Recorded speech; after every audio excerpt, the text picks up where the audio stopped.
Hello student, high মাদ্রাসা দশম শ্রেণী বাংলা বিষয়ের অন্তর্গত অভিষেক কবিতার সারা অংশ শুরু হতে যাচ্ছে।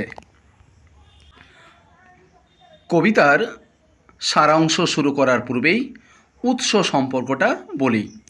কবিতার নাম অভিষেক, কবি মাইকেল মধুসূদন দত্ত।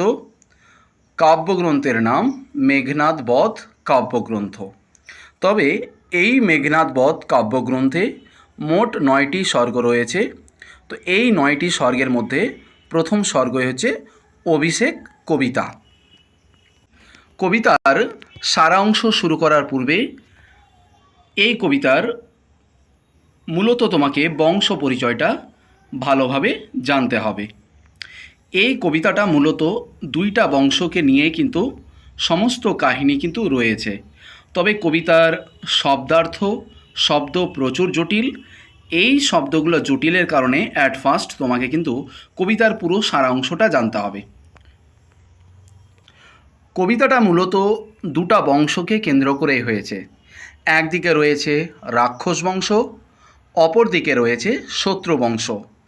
রাক্ষস বংশের রাজা হচ্ছে রাবণ, শত্রু বংশের মেন নেতা হচ্ছে রামচন্দ্র। রাক্ষস বংশের প্রধান রাজা রাবণ, যার ভাই হচ্ছে কুম্ভকর্ণ।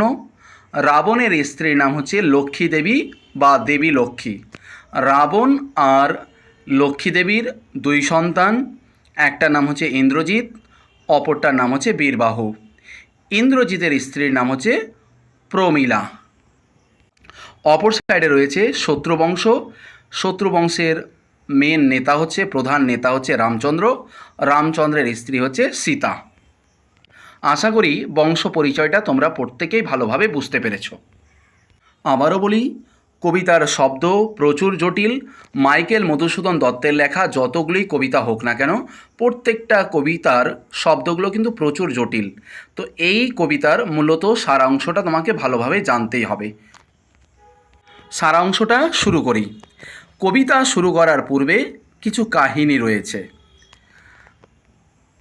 রাক্ষস বংশের রাবণের ছেলে ইন্দ্রজিৎ, তিনি একদিন সিদ্ধান্ত নিলেন আমাদের শত্রু হচ্ছে রামচন্দ্র, এই রামচন্দ্রকে আমি হত্যা করে দেব, আমাদের কেউ কিন্তু শত্রু আর কিন্তু থাকবে না। ঠিক ইন্দ্রজিৎ রাত্রিকালীন যুদ্ধে তীরের আঘাতে রামচন্দ্রকে হত্যা করল। রামচন্দ্র নিহত হয়ে গেল। শত্রুকে হত্যা করার আনন্দে ইন্দ্রজিৎ নিজের বাসভবনে আনন্দ অনুষ্ঠান চালাচ্ছে। অপরদিকে রামচন্দ্র যেহেতু ইন্দ্রজিতের তীরের আঘাতে মৃত্যু হয়েছে, তার দেহটা তার স্ত্রী অর্থাৎ রামচন্দ্রের স্ত্রী সীতার কাছে নিয়ে আসা হলো। সীতার প্রতি রামচন্দ্র প্রচুর মায়াবী মানব ছিল। একে ভগবানের সঙ্গেও তুলনা করা হয়েছে। তবে যেহেতু রামচন্দ্রর মৃত্যু হয়েছে, সীতার কাছে দেহটা গেল। সীতা অনেকটাই কান্নাকাটি করল, রামচন্দ্র কিন্তু বেঁচে গেল। যেই রামচন্দ্র বেঁচে উঠল, সীতা তাকে জানালো তুমি কিছুক্ষণ পূর্বেই তুমি মৃত্যুবরণ করেছিলে। কে মেরেছিল? তোমাদের রাক্ষস বংশের যে সেনাপতি ইন্দ্রজিৎ, সেই মেরেছিল। রামচন্দ্র এমনটাই সিদ্ধান্ত নিল যে যেহেতু আমাকে ইন্দ্রজিৎ মেরেছে, এর প্রতিশোধ নেওয়ার জন্য ইন্দ্রজিৎকে আমি তো মারব না, তার একটা ভাই রয়েছে যার নাম হচ্ছে বীরবাহু, এই বীরবাহুকে আমি কিন্তু হত্যা করব। রামচন্দ্র ঠিক বীরবাহুকে হত্যা করে দিল। যেই বীরবাহু হত্যা হলো, মারা গেল, বীরবাহুর দেহটা রাক্ষস বংশে স্বর্ণলঙ্কায় আনা হলো। মা লক্ষ্মী দেবী শোকাহত, এমনকি রাক্ষস বংশের মেন রাজা রাবণ তার পুত্রের মৃত্যু দেখে প্রচুর শোকাহত হয়ে রাবণ বীরবাহুর অর্থাৎ নিজের পুত্রের প্রতিশোধ নেওয়ার জন্য রাবণ তিনি কিন্তু সাজছেন, যুদ্ধের বেশ সাজছেন। এমন দৃশ্য দেখে লক্ষ্মী দেবী, রাবণের স্ত্রী লক্ষ্মী দেবী ছুটছে ইন্দ্রজিতের কাছে। কারণ তখনকার দিনের নিয়ম রীতি ছিল যে পুত্র বেঁচে থাকতে যদি পুত্র থাকতে যদি বাবা যদি যুদ্ধে যায় তাহলে এটা একটা কলঙ্ক হবে। তাই লক্ষ্মীদেবী নিজের স্বামী রাবণকে আটকাতে ছেলে ইন্দ্রজিতের কাছে গেল বীরবাহুর মৃত্যুর প্রতিশোধ বীরবাহুর মৃত্যুর খবর দিতে। আর সেখান থেকে কিন্তু কবিতাটা শুরু হচ্ছে। তাহলে মূলত ঘটনাটা কী দাঁড়ালো? রামচন্দ্র বীরবাহুকে হত্যা করেছে।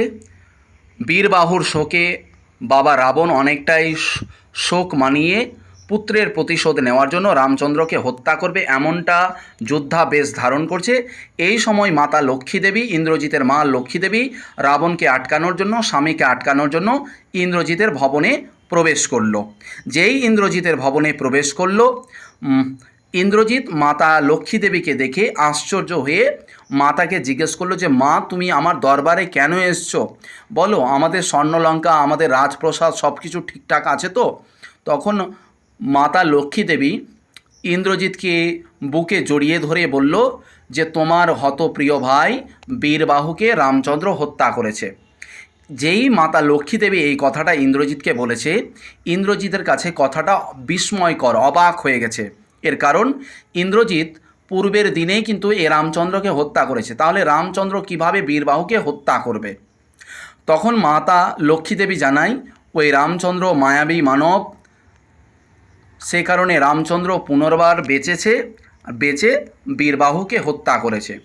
মাতা লক্ষ্মীদেবী জানায় যে, তোমার ভাইয়ের মৃত্যুর প্রতিশোধ নিতে তোমার বাবা রাবণ সসৈন্যে সাজছে। তোমার বাবাকে আটকাতে তুমি তাড়াতাড়ি করে যুদ্ধে যাও, আর ওই রামচন্দ্রকে মেরে তুমি তাড়াতাড়ি করে প্রতিশোধ নিয়ে আমাদের রাক্ষস বংশের মান সম্মানটা রক্ষা করো। এই কথা শুনে ইন্দ্রজিৎ নিজেকে ধিক্কার দিচ্ছিলেন, কারণ ইন্দ্রজিৎ তখন পার্টি মানাচ্ছিল বিভিন্ন নারীদেরকে নিয়ে।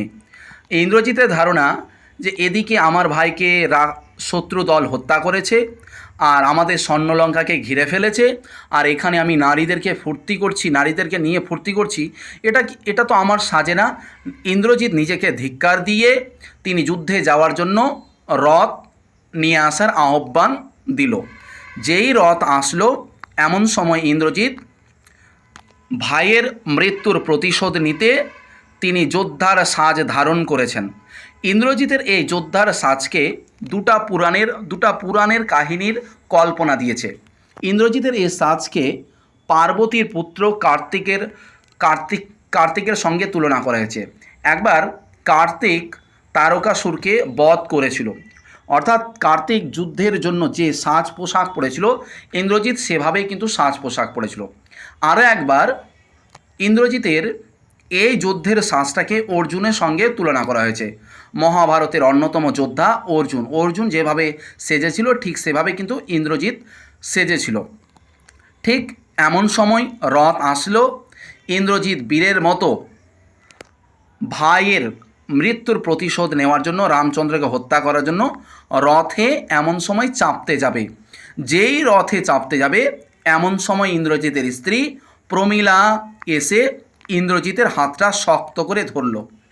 প্রমীলা স্বামীকে বলল যে তুমি আমাকে রেখে তুমি কোথায় যাচ্ছ? তুমি যে আমাকে ছেড়ে যাচ্ছ, তো আমার কি হবে? আমি তো অভাগী হয়ে যাব, তুমি আমাকে ছেড়ে যেও না।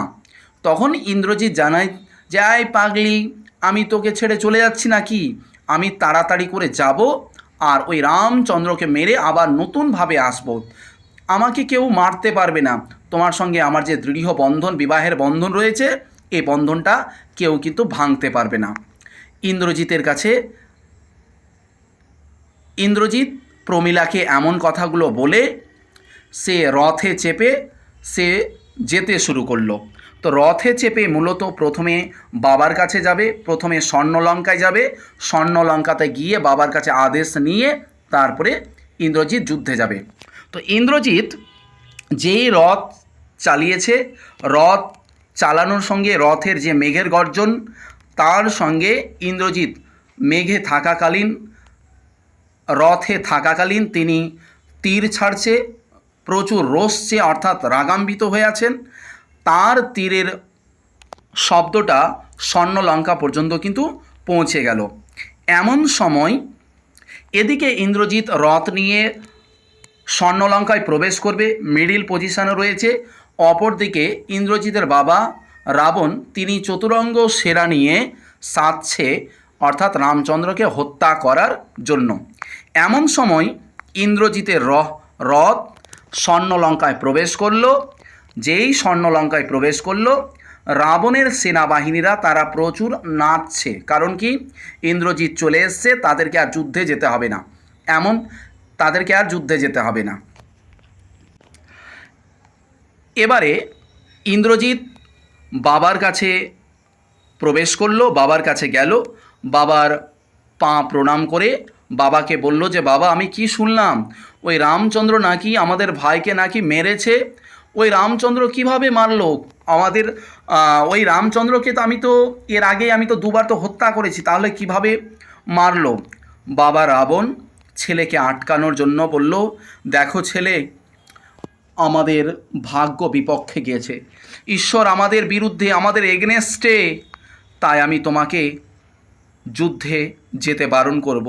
কারণ রাক্ষস কুলের তুমি শেষ ভরসা ছেলে ইন্দ্রজিৎ, তুমি আর যুদ্ধে যেও না। এই কথা শুনে ইন্দ্রজিৎ বলল, বাবা তুমি ওই সামান্য ওই রামচন্দ্র, ওই তুচ্ছ মানুষ রামচন্দ্রকে দেখে তুমি ভয় পাচ্ছ? বাবা, তুমি যদি আমি থাকতে তুমি যদি যুদ্ধে যদি যাও, তাহলে পুরো পৃথিবীতে এটা একটা কলঙ্কের বিষয় আসবে যে পুত্র ইন্দ্রজিৎ থাকছে, বুড়ো বাবা রাবণ যুদ্ধে গেছে, এটা তো একটা কলঙ্কের বিষয় হবে। বাবা রাবণ ছেলেকে কোনো মতেই যুদ্ধে দিবে না, যেতে দিবে না। তার জন্য বাবা একটা প্রসঙ্গ টানলো। বাবা রাবণ ইন্দ্রজিৎকে বলল যে দেখো ইন্দ্রজিৎ, ভাগ্য আমাদের বিপক্ষে গেছে, না হলে বলো পাথর কি কখনো জলে ভাসে?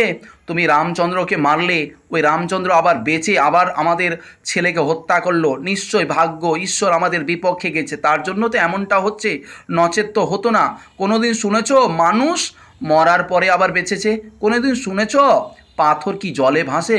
নিশ্চয় যদি ভাগ্য যদি খারাপ থাকে তাহলেই এমনটা হয়, নচেত না। তখন ইন্দ্রজিৎ বাবার আহ্বান কোনো মতেই না শুনে তিনি যুদ্ধের প্রস্তুতি নেন। তখন রাবণ পুত্র ইন্দ্রজিৎকে আটকানোর জন্য লাস্ট একটা উদাহরণ দিয়েছে। তখন রাবণ ইন্দ্রজিৎকে বলছে যে দেখো বাবা, অনেক দিন আগেকার কথা, আমার একটা ভাই ছিল। রাবণ বলছে আমার একটা ভাই ছিল যার নাম হচ্ছে কুম্ভকর্ণ। যে কুম্ভকর্ণ 6 মাস জেগে থাকে, 6 মাস ঘুমায়। আমার ভাই কুম্ভকর্ণ সে ঘুমিয়েছিল। এমন সময় যুদ্ধ লেগেছে, আমি আমার ভাইকে জাগালাম, জাগিয়ে বললাম ভাই ওই জায়গাতে যুদ্ধ লেগেছে, তোমাকে যেতে হবে। আমার কুম্ভকর্ণ ভাই সেখানে গেল, কিন্তু দেখো তার দেহটা সিন্ধু তীরে ভূপতিত, অর্থাৎ 7 সমুদ্র 13 নদী পার হয়ে তার দেহটা ভূপতিত পড়ে রয়েছে, বজ্র আঘাতে মৃত্যু হয়েছে, সে আর ফিরে আসেনি। আমাদের ভাগ্য এতটাই খারাপ, তাই তোমাকে বলছি যে তুমি যুদ্ধে যেও না। তারপরেও এত কিছু শোনার পরেও তুমি যদি যুদ্ধে যাও, তাহলে ইতিমধ্যে সন্ধ্যা হয়ে গেছে বাবা, এই মুহূর্তে তুমি যেও না। কারণ এই মুহূর্তে গেলে ইন্দ্রজিৎ ছেলে, এই মুহূর্তে গেলে যুদ্ধের জয়ের সাফল্য ঠিক থাকে না, তাই তুমি সকালে তুমি যেও। তবে তোমাকে যুদ্ধে যাওয়ার পূর্বে আমি তোমাকে সেনাপতি পদে বরণ করলাম।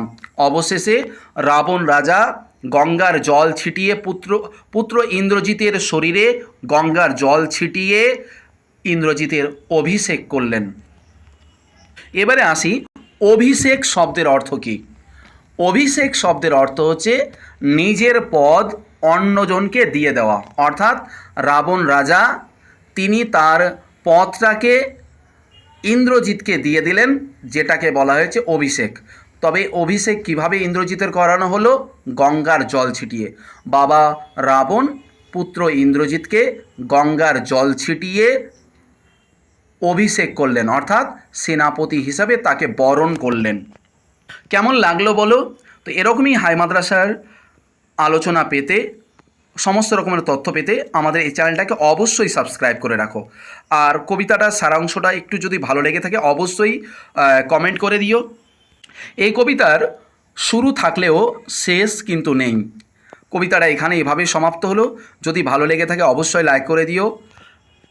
কোনো কিছু মন্তব্য থাকলে, দ্বন্দ্ব থাকলে অবশ্যই কমেন্ট করে দিও।